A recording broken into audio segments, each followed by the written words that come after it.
لله رب العالمين وبه نستعين على أمور الدنيا والدين والصلاة والسلام على أشرف الأنبياء والمرسلين وعلى آله وأصحابه أجمعين.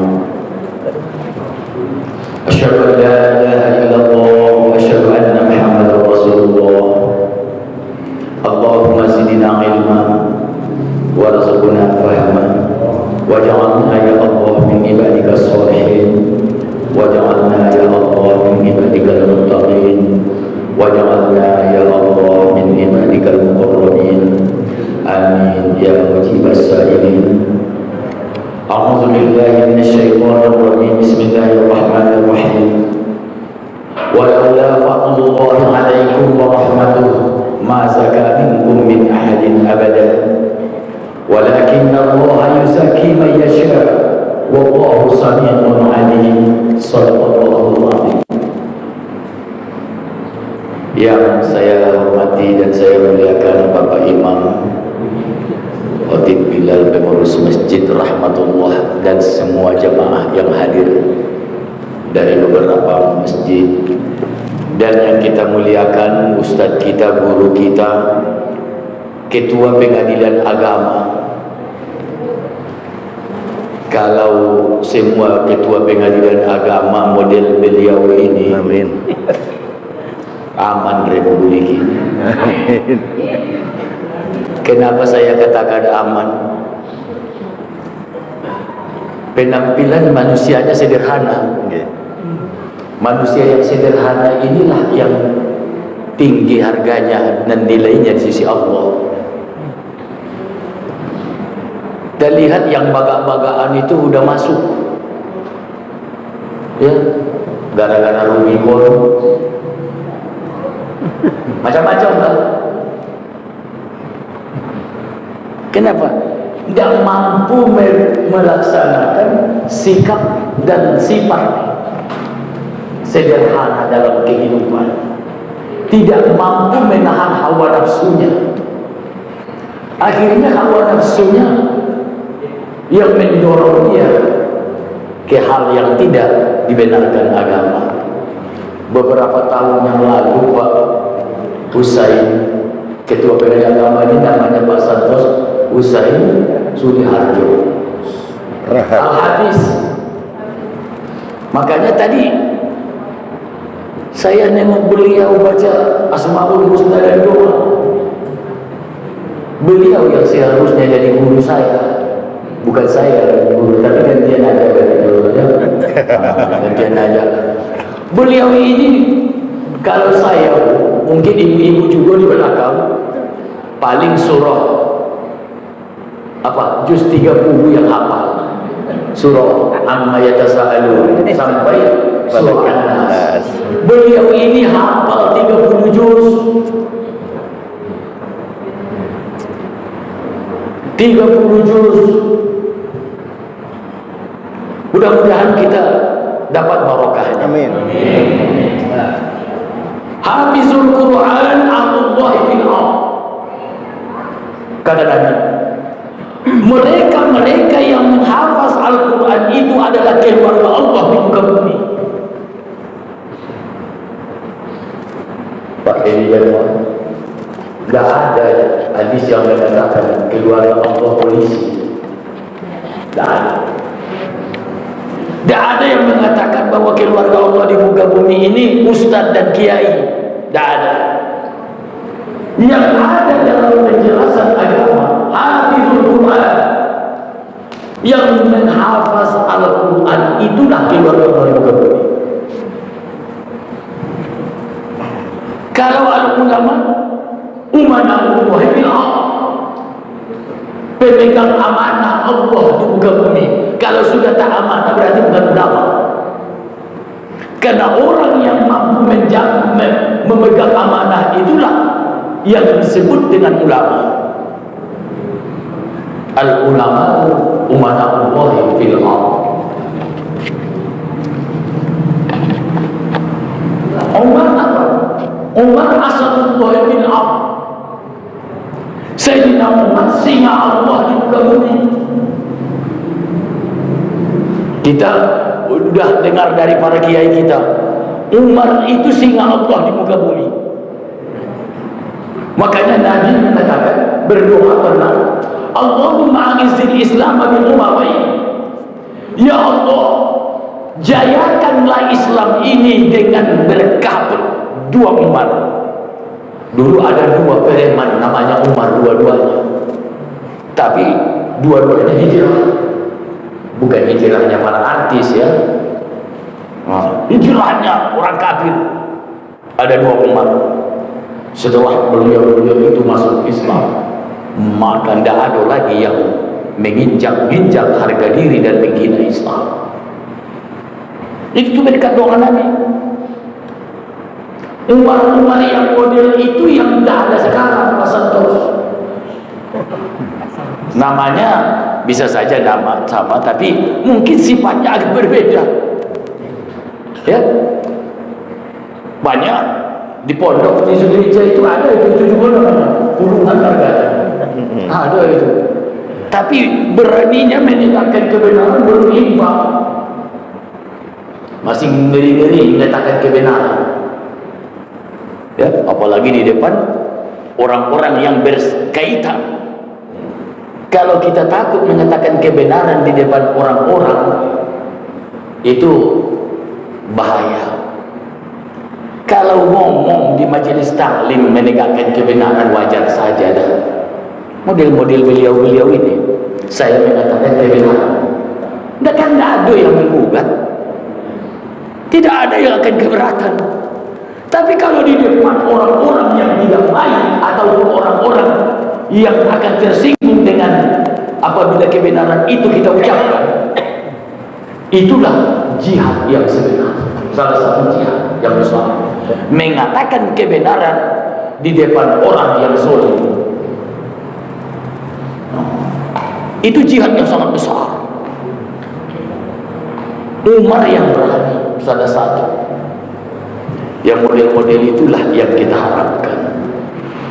Bapak dan Ibu sekalian, Pak Ketua Pengadilan, malam ini saya tidak bawa gaji banyak, ya. Cuma yang jelas, baik ibu-ibu di belakang, baik kami yang di depan ini, semuanya kita mengharapkan bahagia di dunia, bahagia di akhirat. Bahagia dunia, bahagia di akhirat. Bukan kaya di dunia, kaya di akhirat, tapi bahagia. Artinya belum tentu kaya bahagia. Begitu. Bahagia itu mahal. Maka pada kesempatan ini saya ingin mengutip sedikit supaya kita ingat. Bukan kita tidak tahu, tapi supaya ingat. Wa'lam anna unwana sa'adati ayyuwaffiqallahu al-'abda lil 'amali shalih fi hayatihi. Ketahuilah, wahai orang-orang yang beriman, anna unwana sa'adah, bahwa pertanda orang yang bahagia itu di dunia pun sudah nampak. Di dunia ini pun nampak tanda-tanda bahagia itu. Apa itu? Ayyuwaffiqallahu al-'abda lil 'amali sholihi bi hayatihi.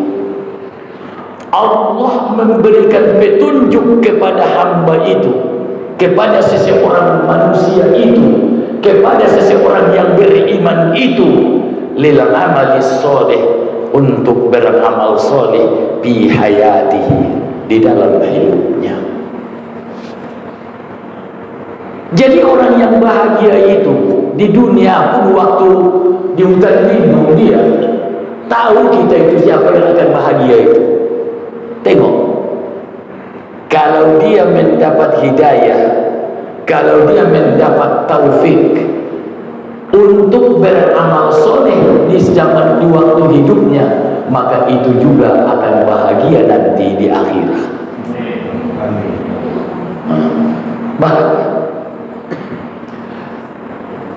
wa yuyassiruhu lahu, Allah mudahkan bagi dia untuk beramal soleh.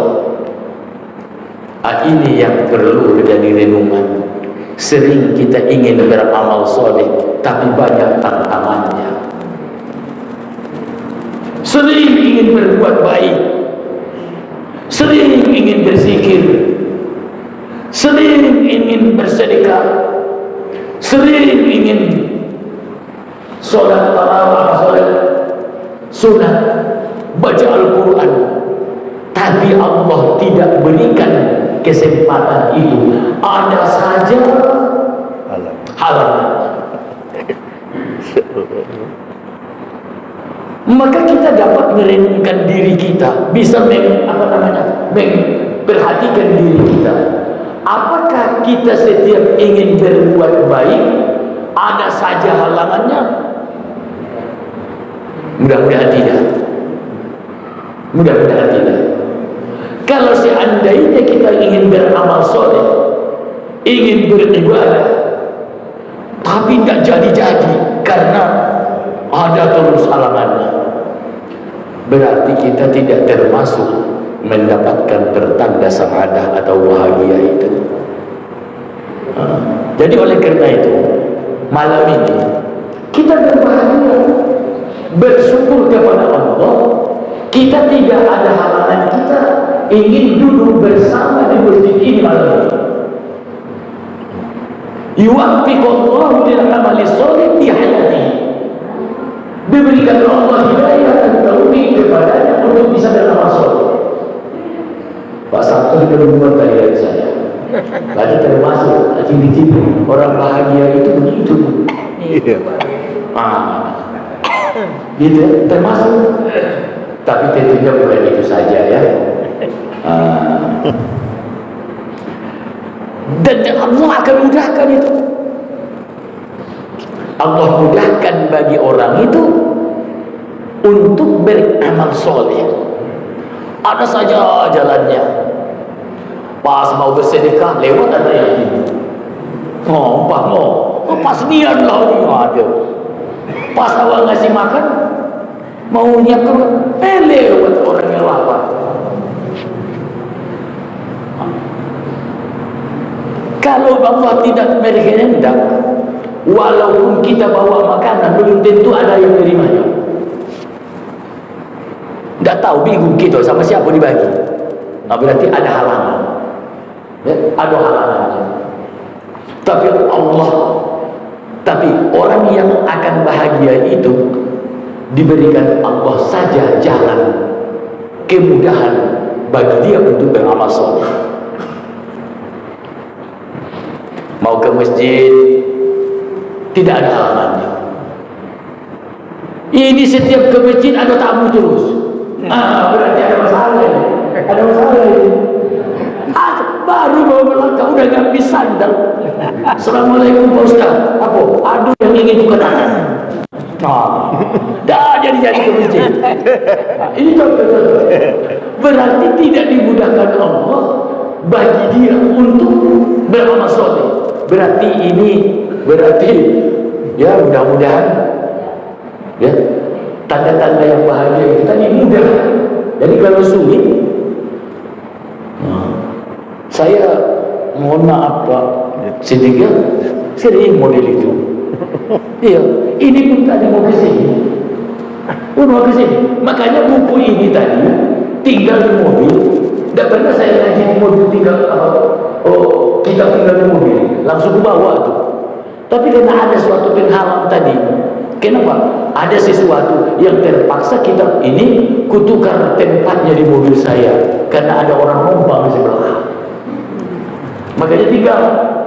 Biasanya pas turun karena mobil kita sebelah. Ini tadi belakang. Tapi ada alasnya saya buat. Ini contoh. Tidak tahu kasih apa lagi numpang. Itu. Tapi orangnya memang orang yang harus saya tumpangi, saya tumpangkan. Itu cucu maksudnya. Cucu. harus dibawa dulu sebelum ke sini baru mau turun. Wah, itu susah. Udah asal mesin mobil hidup. Iya. Silpat mana? Duluan dia naik. Asal mesin mobil hidup, duluan dia naik.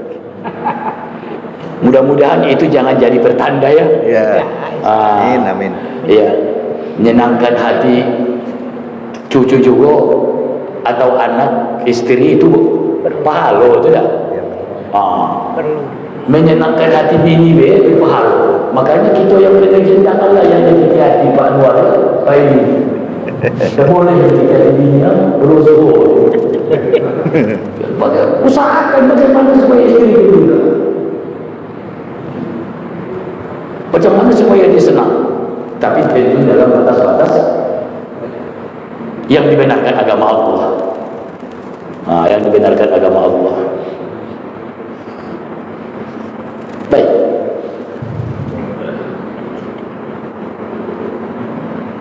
Dan pada malam ini perlu saya jelaskan dulu, pengajian ini saya minta termasuk pengajian-pengajian yang lain. Tolong pemahamannya benar. Saya susah sekarang ini dalam 2 minggu ini. Apa susah? Ada 22 orang tercatat yang pengajiannya sekarang masih lurus, tapi alumni yang sudah tamat dari tempat itu, alumni pengajian maksud saya ya, bukan sekolahan, pengajian. Saya sudah temui di kota Jambi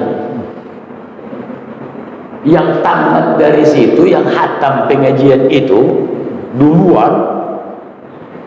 Saya sudah temui di kota Jambi karena ada kaitannya dengan keluarga saya dari Sumatera Utara, orang ini.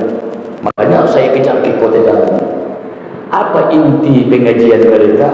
Awalnya bagus, tapi ujungnya setelah 2 tahun belajar, yang wajib sholat itu ialah orang yang jauh dari Allah. Kalau sudah dekat kepada Allah tidak wajib sholat.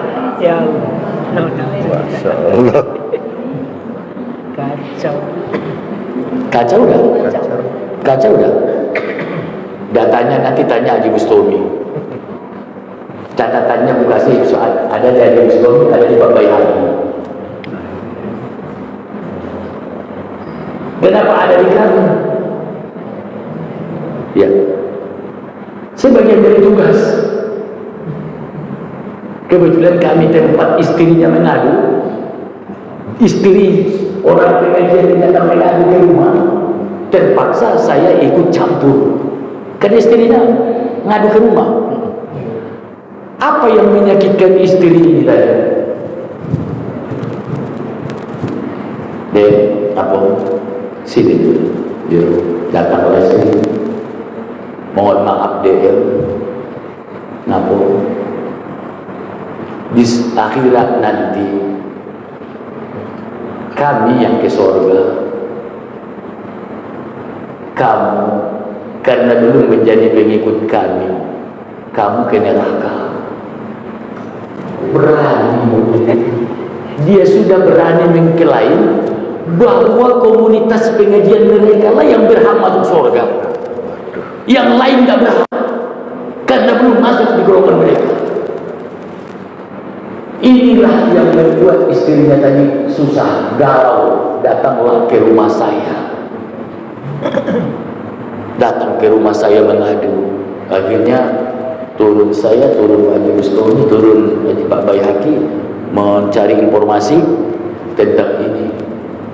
Rupanya pergi belajar ngaji ke provinsi tetangga kita.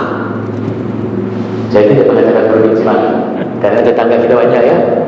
Saya tidak ingin Batanghari ini dikotori dengan akidah-akidah yang rusak. Karena kami termasuk juga pengawas aliran dan kepercayaan masyarakat.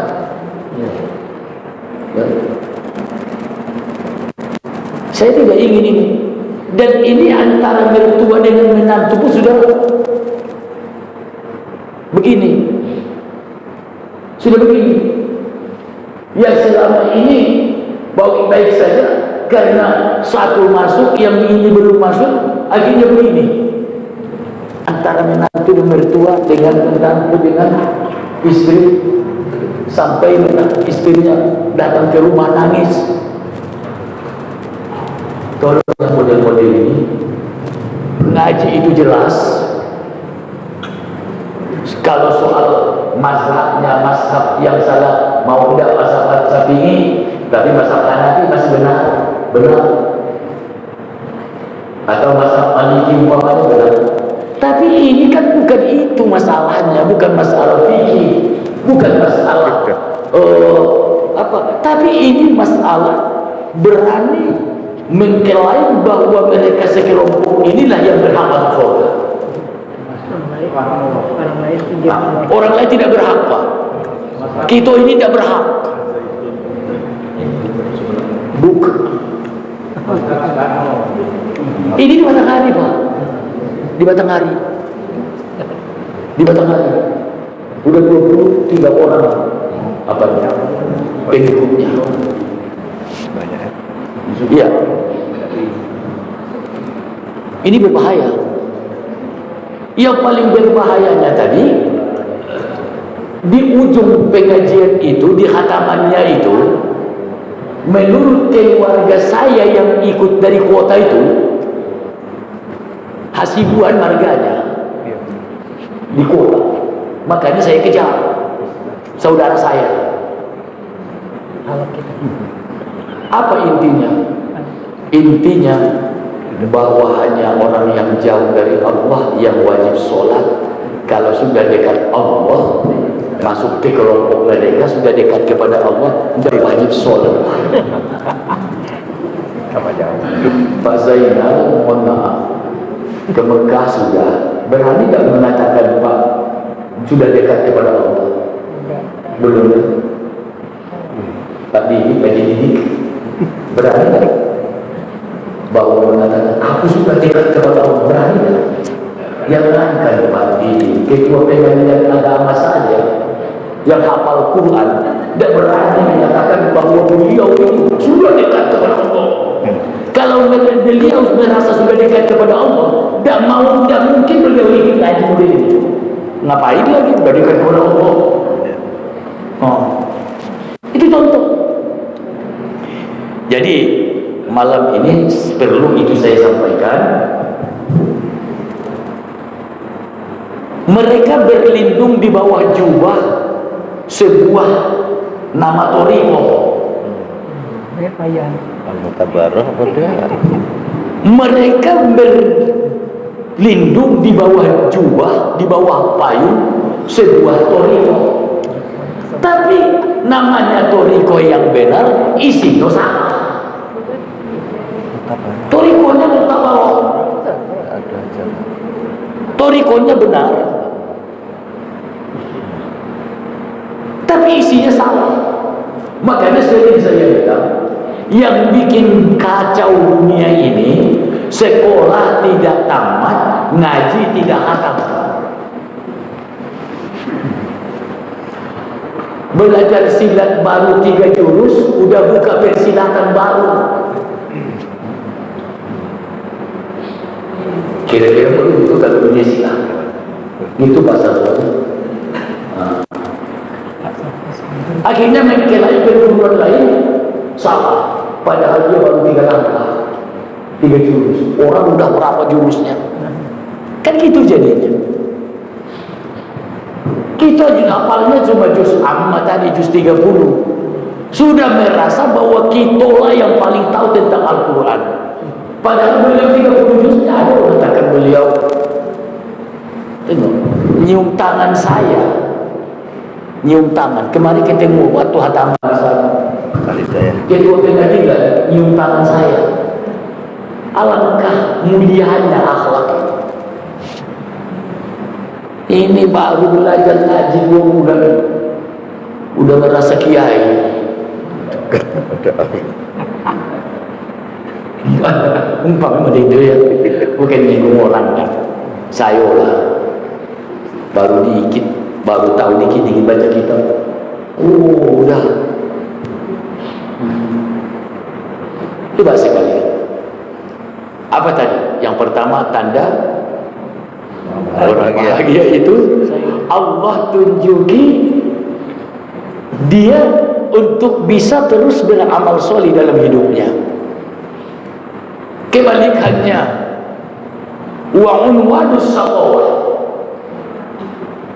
pertanda celaka itu alla yuyassirallahu lil amal lahu lil amali sholih. Allah tidak mudahkan, tidak berikan Allah tidak memberikan kesempatan bagi dia beramal soleh. Wa yubtala bil amali su', malah justru datang godaan-godaan untuk beramal buruk. Kalau tidak jadi beramal soleh, mungkin masih mendingan. Ini tidak, sudah tidak beramal soleh, tapi dikelilingi perbuatan jahat, diancam oleh perbuatan, dikelilingi oleh perbuatan jahat. Ini sangat berbahaya. Mudah-mudahan kita dijauhkan Allah daripada hal yang seperti itu. Qala Rasulullah sallallahu alaihi wasallam, i'malu. Nabi kita Muhammad sallallahu alaihi wasallam mengatakan, i'malu fa kullu muyassirin lima khuliqa lah. Maka setiap sesuatu itu Allah mudahkan baginya bagi untuk apa ia diciptakan. Man khuliqa lil jannati yussiru li amali ahli jannah. Siapa yang Allah kehendaki dia masuk surga, Allah mudahkan bagi dia beramal untuk amalan yang membawa dia ke surga. Wa man khuliqa lin nar yuyassiru li amali ahli nar. Dan siapa yang akan masuk neraka, Allah mudahkan bagi dia melakukan ibadah apa perbuatan ahli neraka. Na'udzubillahi min dzalik. Makanya kita Allahumma yassir lana umurana fid dunya. Ya Allah, mudahkanlah kami umur di dunia. Tentunya urusan yang baik. Rabbi yassir wa la tu'assir. Ya Allah, mudahkan bagi kami untuk beramal saleh. Jangan tersulit ya Allah. Kita baca doa itu. Allahumma yassir. Ya Allah, mudahkan bagi kami untuk beramal saleh. Wa la tu'assir. Jangan tersulit kami ya Allah. Berikan kami kesempatan beramal saleh. Itu Bapak dan Ibu sekalian yang saya muliakan.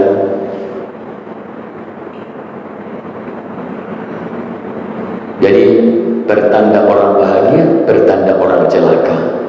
Kalau di dunia pun sudah di ada halangannya terus selamanya beramal soleh, berarti itu merupakan petunjuk bahwa itu adalah akan digiring juga, digiring ke neraka. Ini Bapak dan Ibu sekalian yang saya muliakan. Itu pengantar kaji kita pada malam ini. Itu pengantar pengajian kita malam ini. Ini baru pengantar.